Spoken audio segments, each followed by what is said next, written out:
Just finished a run.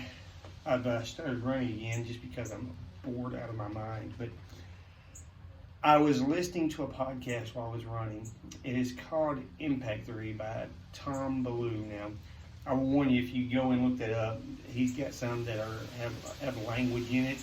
So this particular one doesn't. But it was talking to a scientist who does research. And he said basically everyone's turning their research to COVID right now. And so I wanted to listen and kind of get that perspective on it. And he gave some great information. But at the end of the interview, Tom asked him, hey, for someone like me, what's the number one thing I need to do to be prepared if I were to get it? All right.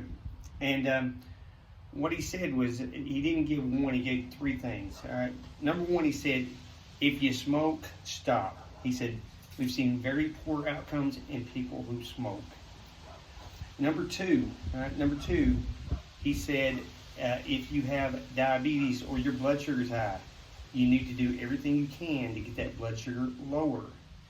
And he mentioned intermittent fasting as one particular thing. And once again, he said, we've just seen poor outcomes in people who have high blood sugar.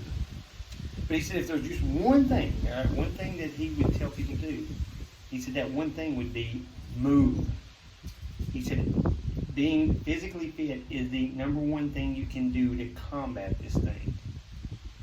And he said basically people who are having poor outcomes are people who are immobile. And this guy, his main research background is in aging better. Right? So he looks at a lot of older people and he said, bottom line, the number one thing you can do is be mobile. He said the higher the intensity, the better. So for those of you who have been working out with me, good job. Right? If you haven't been working out, maybe it's something you need to pick up. Maybe that's a new habit you need to get. Right? Wow, it is windy out here. Didn't realize it was that windy when I was running. You guys have a great evening. I'll be doing a burpee challenge in just a little bit, but I'm gonna wait and do it after I eat, see what happens.